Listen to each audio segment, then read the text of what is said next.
Let's do something a little bit different. I'm going to start this review off to set the tone by answering a bunch of rapid-fire frequently asked questions. Is this the MC101, MC707, or Novation Circuit Killer? No. Is this the Machine or MPC Killer? Definitely no. Is it fun to use? Yes, but it's got a steep learning curve and some menu diving. Who the hell is this thing for? I don't know, and I don't think Roland does either. But I like it.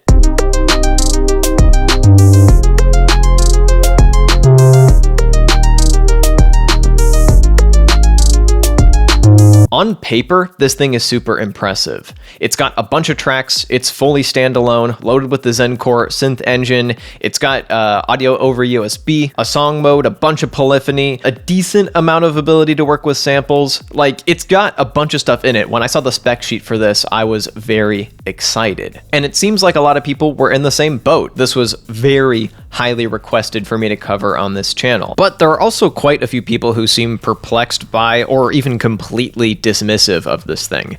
That might partially be Roland's fault. They seem to want to position it as easy to use for beginners and vocalists looking to get into production, which it kind of isn't. It's totally possible to learn this as a beginner, but it will be frustrating, so it's not my #1 recommendation. They also want to position it as a complete DAW in a box, and it actually does get pretty close on this. And they want to present it as optimized for beat makers. And it is, but only if you place an emphasis on working in depth with synths rather than working in depth flipping samples. As far as I can tell, this disconnect is why the device has gotten such a mixed reaction. But once again, I like it a lot. So let's change the list of criteria. If you have some experience with DAWs, or better yet, hardware, really want something standalone with a lot of tracks, a powerful synth engine, and a song mode, make modern electronic music or hip-hop with an emphasis on synthesis, and just so happen to be a vocalist or instrumentalist as well, you're going to dig this. Although some of you will probably still be put off by the menu diving and some weird design quirks that I'll get into in a little bit. But first of all, how does this thing sound? Really nice.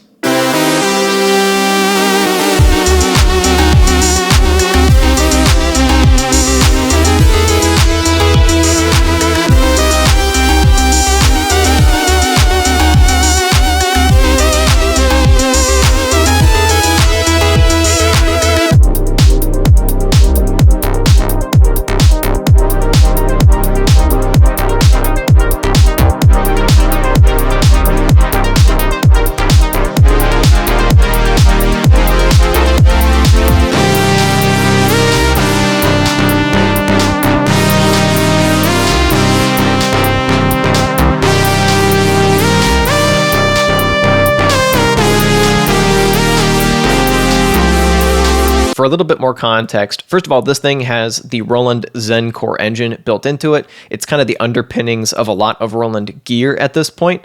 They're really pushing it, and for good reason. It sounds really nice. Like, it's got a dedicated plugin because people want to use it standalone, and you can use that to design sounds with a Roland Cloud membership. And this can do a ton of really clean and modern, trap and EDM and all that kind of stuff, as well as some really authentic vintage Roland sounds. The synth engine is built to be very clean, very versatile, and very authentically Roland. So that's going to be a draw for a lot of people. And it's got a pretty solid list of effects as well. Plus, it's got USB audio, and that can be multi-track. So you can make an entire song on this thing, sequence it out, I'll get into that in a second, and then when you're ready to go, you can either just render the thing out as a WAV file, just a stereo WAV file, or you can connect it to your computer via USB and record all the individual tracks at once so you can mix them in your DAW. This has the exact same level of control over sounds as you would find in the MC101. Things like ADSR, cutoff, resonance, vibrato, all that kind of stuff, unison, that's all accessible in here. You can control that just on the device itself using the tiny screen that I'll also get to in a second. You can expand the sound palette further by bringing in WAV files on the SD card, and then those can be used either as synth tracks or be loaded into kits. So you can have a bunch of drums laid out all across the pads. At the end of the day, sound is not why this thing's controversial, because I don't think anyone's going to argue that it sounds bad.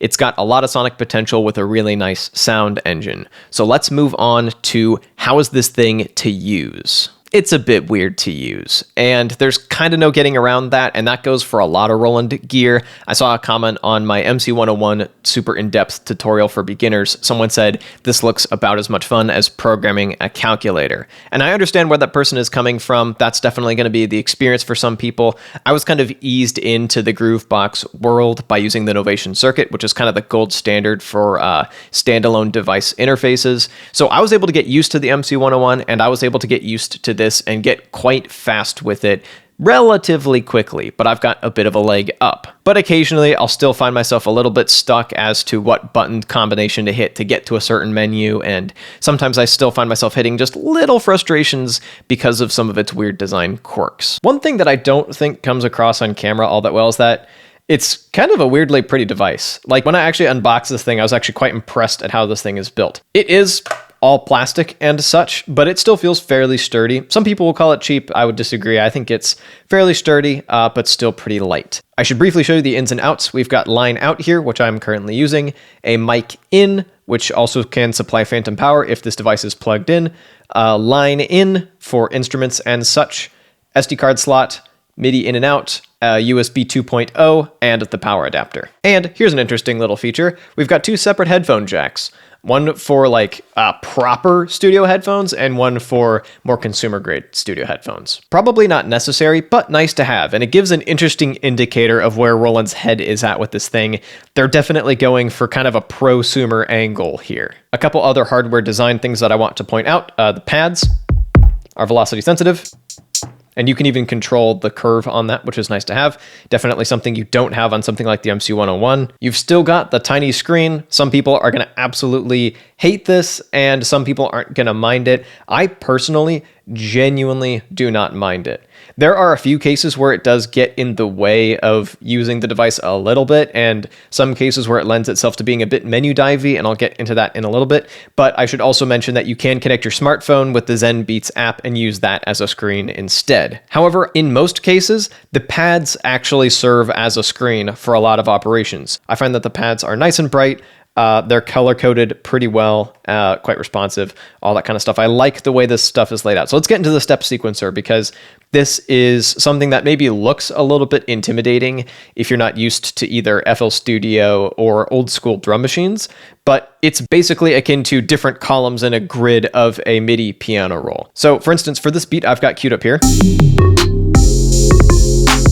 It's missing its first kick. In this case, I've got the kit activated, so it's got a bunch of different drums laid out in here. I choose the kick, put it in the step, you follow the playhead.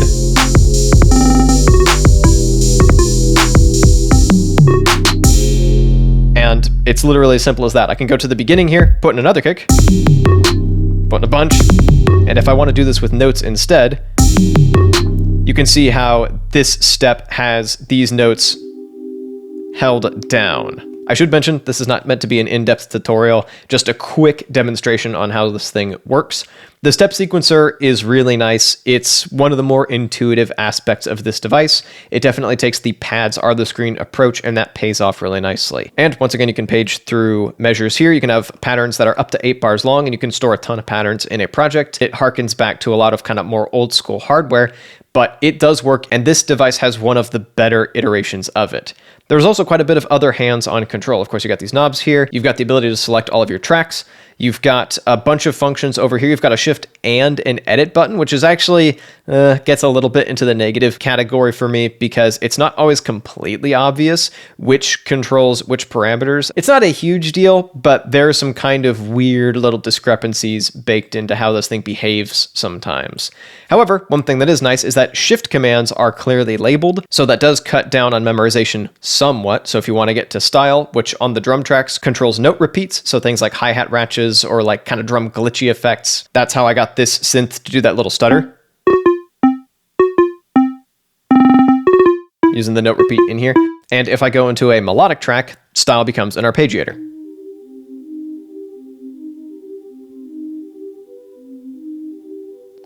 These pads are set to be chromatic, and so that was a bit of a weird note to put in there. And you can change that, by the way. You've got quite a bit of control over how these pads behave, which is nice to have. And if you hit Shift, Style, it takes you into chord mode, and you have one finger chords. You can control velocity stuff.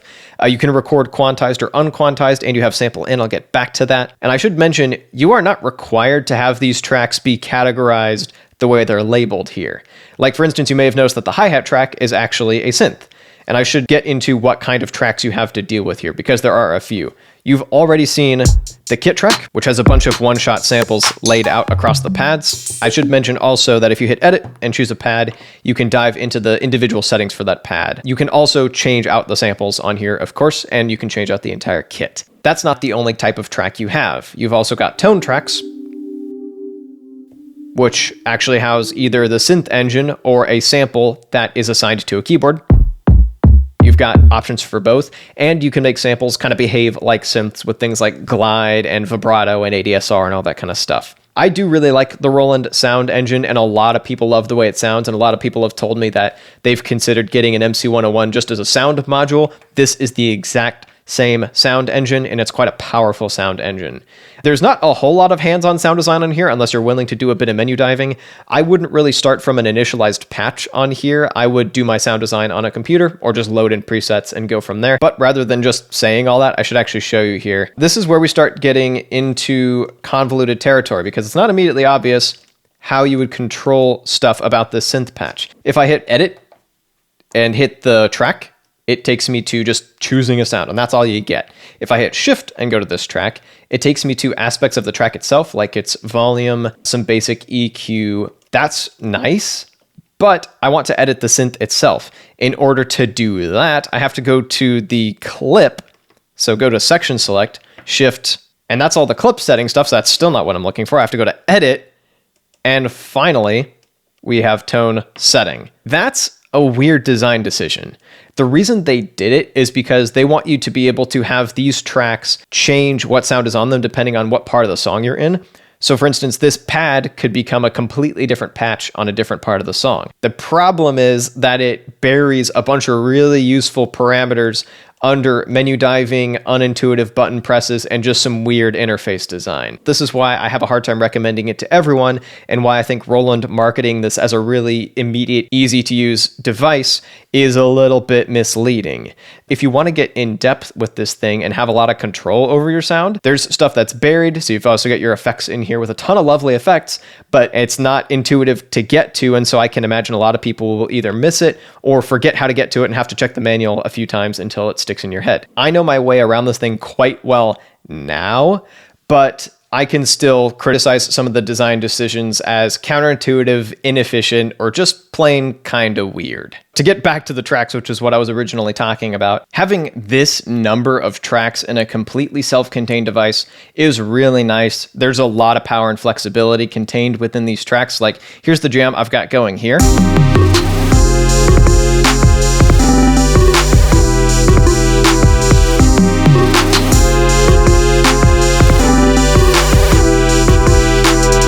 You can definitely get some complexity going without ever connecting to a computer, and I haven't even used the vocal track yet. And I have a track muted because I want to replace it with something else eventually. So I should go into the other aspects of the workflow here.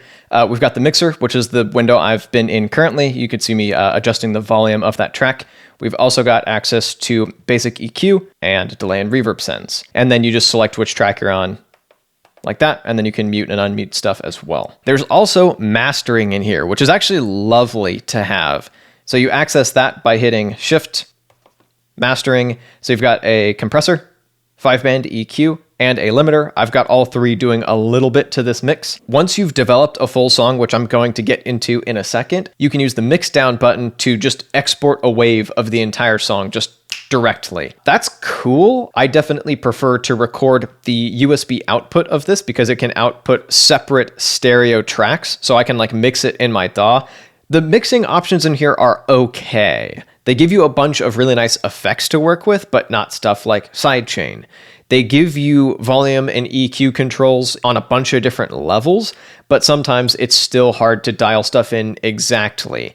And there are often specialty plugins that I want to use, like very specific or very precise effects that I can really only get in a DAW because there's only so much control you can pack onto a self-contained hands-on device. That's fine with me. I'll do 90% of a song on this. bring it into my DAW, and then finish it off, really give it that last little bit of professional-ish polish.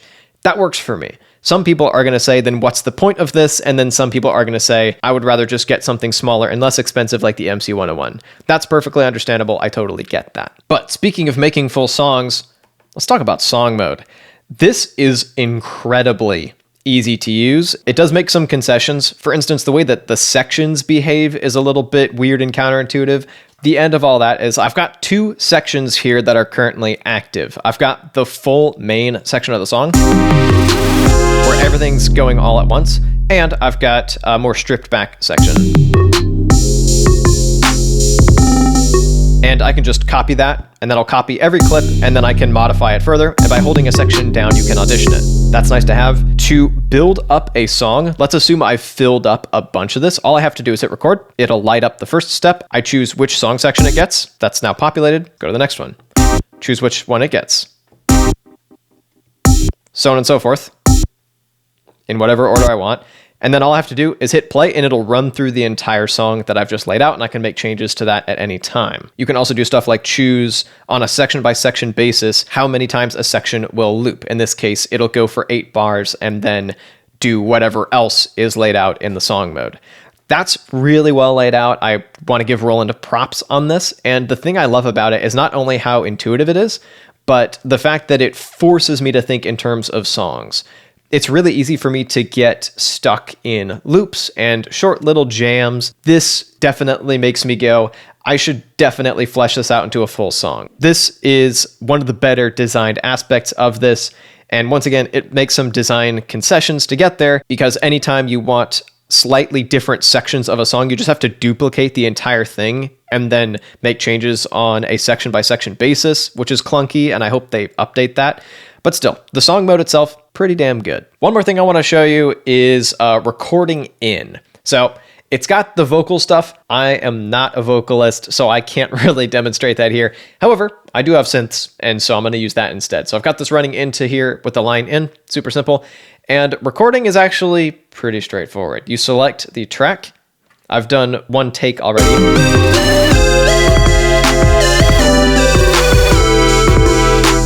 And that lives in its own section of the song. You can store a lot of takes in here. Like, for an instrumentalist, this is actually quite powerful. It's a little clunky to work with. I think having a bigger screen actually would kind of come in clutch here, I will admit. But there's a lot of power stored within this deceptively simple track. I should also very briefly mention, there is technically a sample slicer in here, but it's weird. Once again, this device wants to be for beat makers, but I don't think it's quite there in the way that a lot of people used to like an MPC or machine workflow would expect. In trying to appeal to beat makers, I think this makes a mistake in not having all the best iterations of the tools that beat makers would really want to have.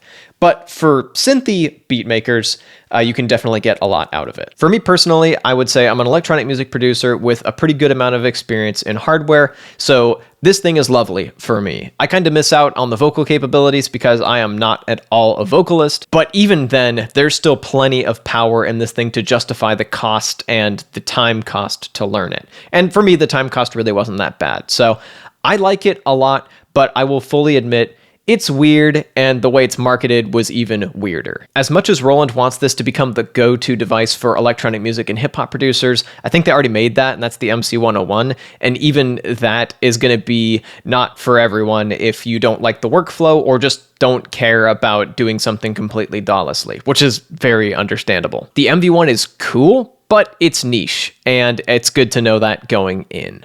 If you'd like to see my process going into it, learning it from the ground up, you can click or tap up over here. And if you'd like to see the process for making a full song with it, you can click or tap down over here. Finally, if you'd like to see it compared with the Roland MC-101, you can click or tap over here somewhere.